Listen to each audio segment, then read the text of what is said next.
Assalamualaikum warahmatullahi wabarakatuh. Nama saya Ad-Dailami bin Zainal Abidin, nombor metrik 056412. Hari ini kumpulan kami akan membentangkan berkenaan dengan tajuk isu undang-undang jenayah Islam di Malaysia dan sejauh manakah pelaksanaannya. Pada dasarnya atau pada umumnya, undang-undang jenayah Islam di Malaysia hanya meliputi ruang lingkup takzir sahaja. Tiada sebarang undang-undang hudud dan kisos dilaksanakan, walaupun ada usaha-usaha yang diusahakan oleh di negeri Kelantan ataupun di negeri Terengganu pada suatu ketika dahulu. Malah bidang kuasa jenayah mahkamah syariah amatlah terhad berbanding dengan bidang kuasa mahkamah sivil. Sebelum adanya enactment jenayah syariah negeri-negeri, undang-undang berkaitan dengan jenayah syariah kebanyakannya diperuntukkan di bawah enactment pentadbiran undang-undang Islam di negeri-negeri.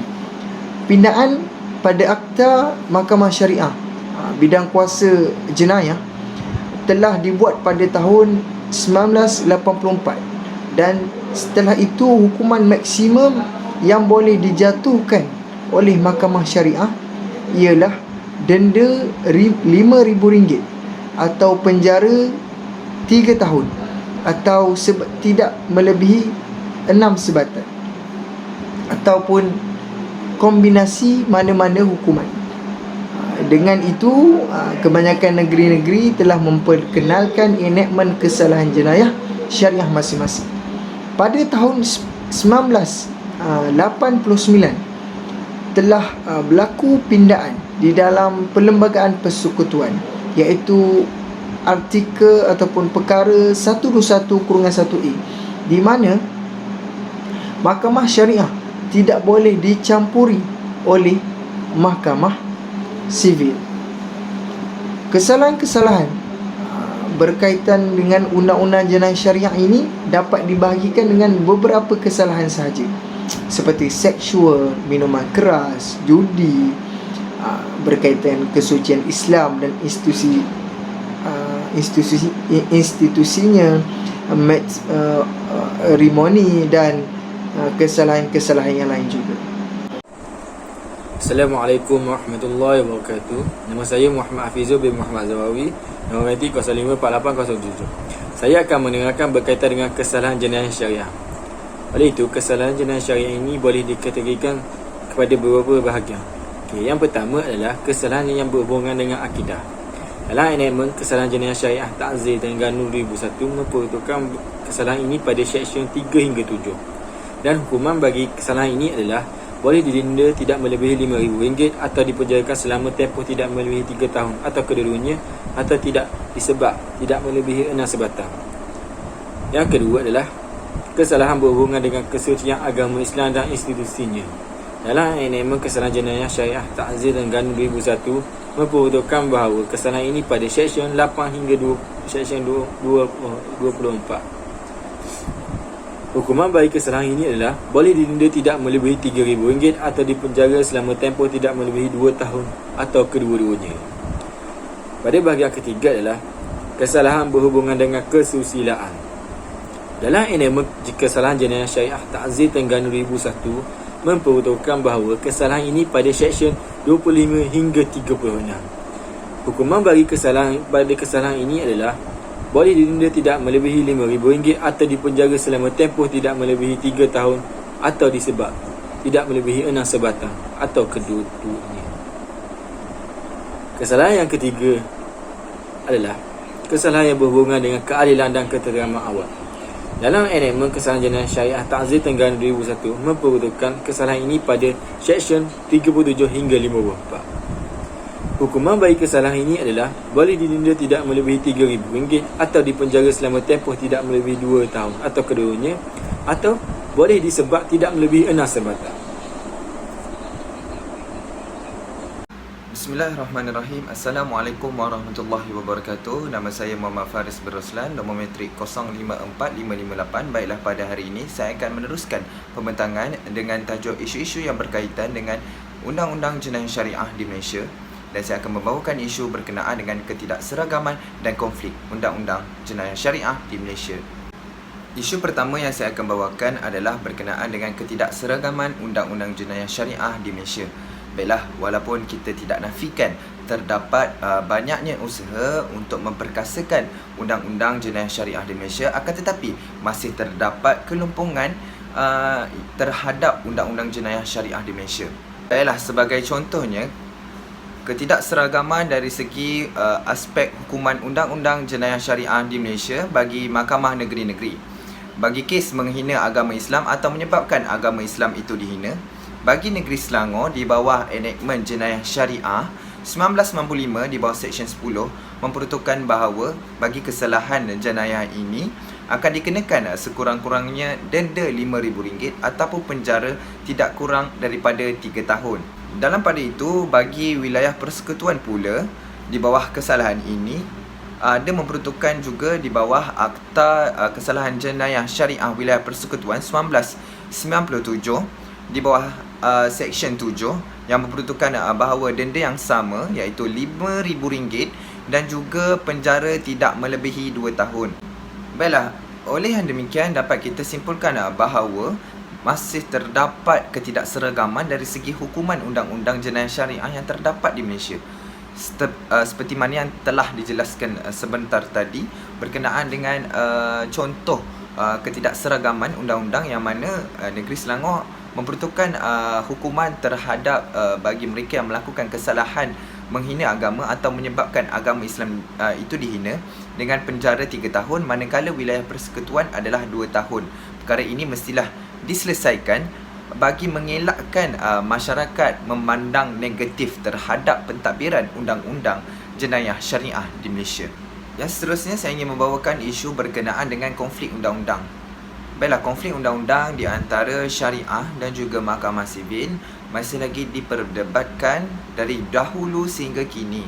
Walaupun terdapat harmonisasi di dalam Perlembagaan Persekutuan di dalam perkara 121 berkenaan dengan pengasingan bidang kuasa di antara mahkamah syariah dan juga sivil, akan tetapi sehingga kini masih lagi konflik undang-undang itu timbul dan juga terdapatnya beberapa kes yang menyebabkan perkara ini berlarutan sehingga kini.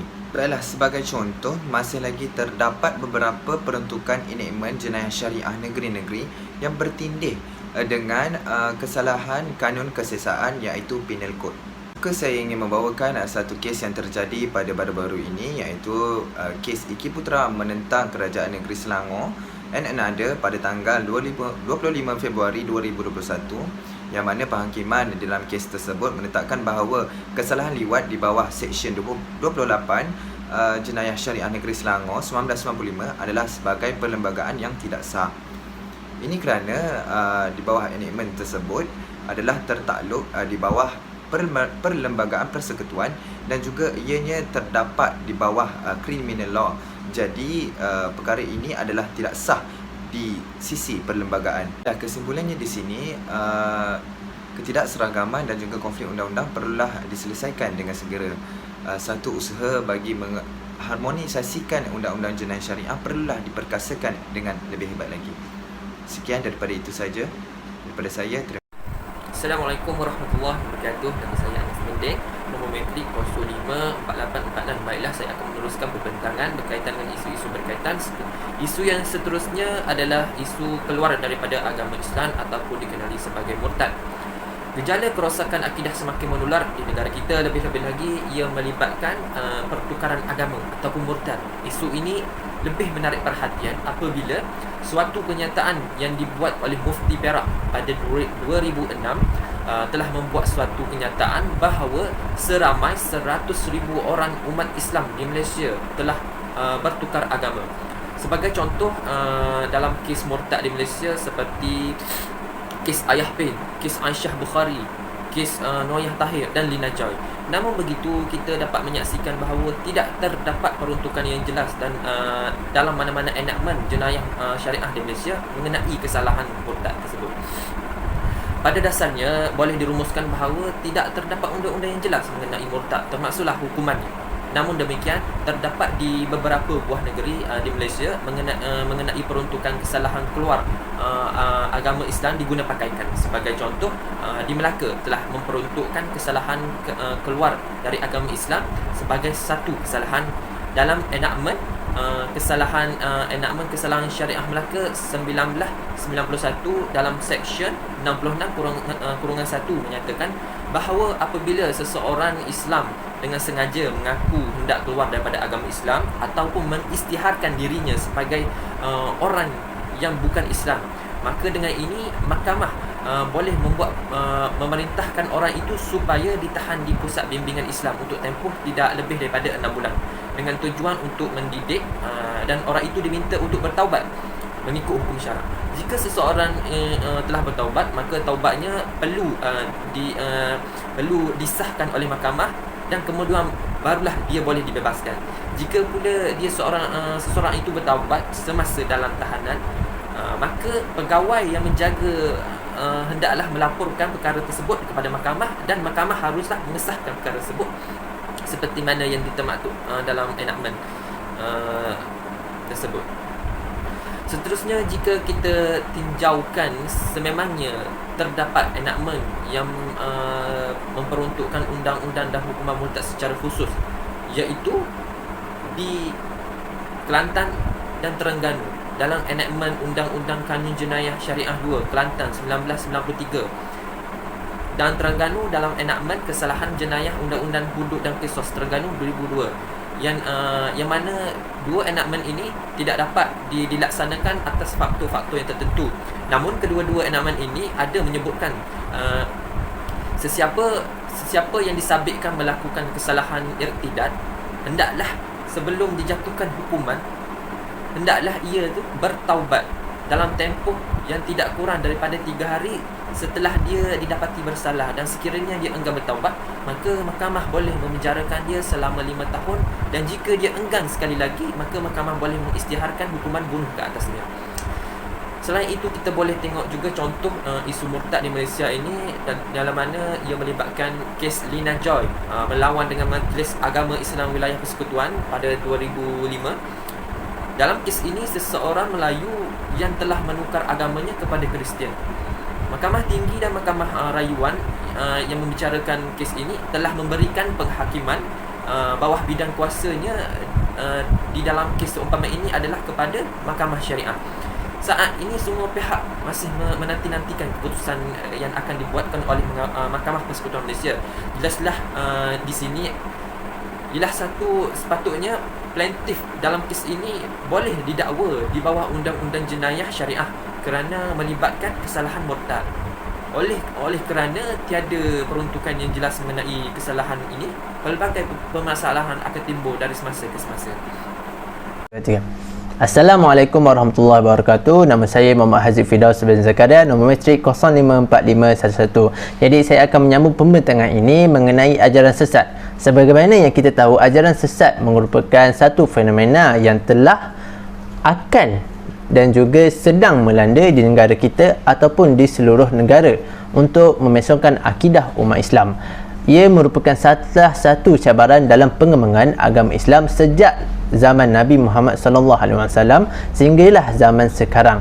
Hal ini kerana wujudnya pengaruh yang cuba memesongkan akidah umat Islam. Jadi kita terus kepada takrifnya, iaitu ajaran sesat telah ditakrifkan oleh bahagian akidah Jabatan Kemajuan Islam Malaysia, iaitu JAKIM, sebagai satu ajaran atau amalan yang dibawa oleh orang-orang Islam atau orang bukan Islam yang mendakwa bahawa ajaran dan amalan tersebut berdasarkan kepada ajaran Islam, sedangkan pada hakikatnya ajaran dan amalan yang dibawa itu bertentangan dan berlawanan dengan akidah Islamiah, bertentangan dengan Al-Quran Al-Sunnah, bertentangan dengan mazhab yang muktabar dan bertentangan dengan ahli sunnah wal jamaah. Berdasarkan Undang-Undang Jenayah Syariah Ajaran sesat tidak ada diperuntukkan secara khusus, namun terdapat beberapa peruntukan yang boleh diaplikasikan berhubung dengan ajaran sesat ini. Seperti contoh dalam enakmen kesalahan jenayah syariah Ta'zir Terengganu 2001, ia telah membahagikan peruntukan kesalahan-kesalahan yang berhubung dengan akidah dan juga kesucian agama Islam. Seperti dalam bahagian 2, iaitu kesalahan yang berhubung dengan akidah adalah seperti pemujaan salah, doktrin palsu, mengembarkan doktrin agama, dakwaan palsu dan juga mendakwa bukan Islam. Manakala dalam bahagian 3 enakmen tersebut, bagi kesalahan-kesalahan yang berhubung dengan kesucian agama Islam dan institusinya, ia khususnya merangkumi menghina atau menyebabkan dipandang hina agama Islam, dipersendakan ayat Al-Quran atau hadis, menghina atau mengingkari pihak berkuasa agama dan juga yang lain-lain. Walau bagaimanapun, untuk membendung kegiatan ini ataupun pengamalan dan juga pengajaran ajaran sesat ini, peruntukan yang sering digunakan adalah peruntukan yang berhubung dengan akidah. Manakala dalam peruntukan yang berhubung dengan kesucian agama Islam, biasanya digunakan dalam peruntukan menghina ataupun menyebabkan dipandang hina agama Islam. Yang kedua iaitu mempersendakan ayat Quran atau hadis. Yang ketiga, menghina atau mengingkari pihak berkuasa agama. Dan yang terakhir iaitu mengingkari perintah mahkamah. Peruntukan inilah yang sering digunakan bagi mengelakkan pengamalan ajaran sesat ini. Itu saja daripada saya. Sekian, terima kasih. Kesalahan undang-undang jenayah syariah antaranya ialah kesalahan khalwat. Islam merupakan agama yang memelihara keturunan dan mengharamkan perbuatan yang menjurus ataupun yang menghampiri kepada zina. Khalwat ni bermaksud seorang lelaki berdua-duaan dengan seorang perempuan yang ajnabi dari pandangan mata manusia. Negeri-negeri di Malaysia mempunyai peruntukan tersendiri berkaitan dengan jenayah khalwat ini. Pengharaman di dalam Islam merujuk kepada hadis Nabi SAW yang bermaksud, janganlah kamu bersunyi-sunyian dengan perempuan yang tidak halal bagi kamu, kerana sesungguhnya orang yang ketiga bagi mereka berdua ialah syaitan. Di dalam undang-undang enakmen kesalahan jenayah syariah Negeri Pahang 2013, di bawah seksyen 32 memperuntukkan di dalam kurungan A, lelaki yang didapati berada bersama-sama dengan seorang atau lebih daripada seorang perempuan yang bukan isterinya atau mahramnya, atau di kurungan B pula ialah perempuan yang didapati bersama dengan seorang lelaki yang bukan suaminya atau mahramnya pada mana-mana tempat yang berselindung sunyi atau terasing di dalam rumah atau bilik dalam keadaan yang boleh menimbulkan syak bahawa mereka sedang melakukan perbuatan yang bertentangan dengan hukum syarak. Ini boleh disabitkan denda tidak melebihi RM3,000 atau dipenjarakan tempoh tidak melebihi 2 tahun atau kedua-duanya. Seksyen 30 enakmen kesalahan jenayah syariah Negeri Pahang tahun 2013 ini menerangkan bahawa lelaki ataupun perempuan yang didapati bersama dengan seorang ataupun lebih yang bukan isteri atau suaminya atau mahramnya pada mana tempat yang sunyi atau asing daripada orang ramai yang boleh menimbulkan syak terhadap perbuatan mereka, jika disabitkan kesalahan boleh dihukum tidak melebihi RM3,000 atau dipenjarakan tidak melebihi 2 tahun atau kedua-duanya sekali. Peruntukan tersebut menjelaskan bahawa khalwat menurut hukum Islam yang dikanunkan hanyalah melibatkan pasangan yang ajnabi sahaja. Mengikut Undang-Undang Jenayah Syariah Negeri Perak 1992, Khalwat digunakan bagi menunjukkan perbuatan bersunyi-sunyian antara lelaki dengan perempuan yang boleh membawa kepada muqaddimah zina. Justru itu kesalahan bagi istilah jenayah yang dipakai di dalam enactment kesalahan jenayah di seluruh Malaysia merujuk kepada maksud khalwat daripada sudut fiqh. Semua ulama-ulama di Malaysia ini, di negara kita ini, bersetuju bahawa khalwat itu perbuatan berdua-duaan antara lelaki dan perempuan yang pada tempat sunyi.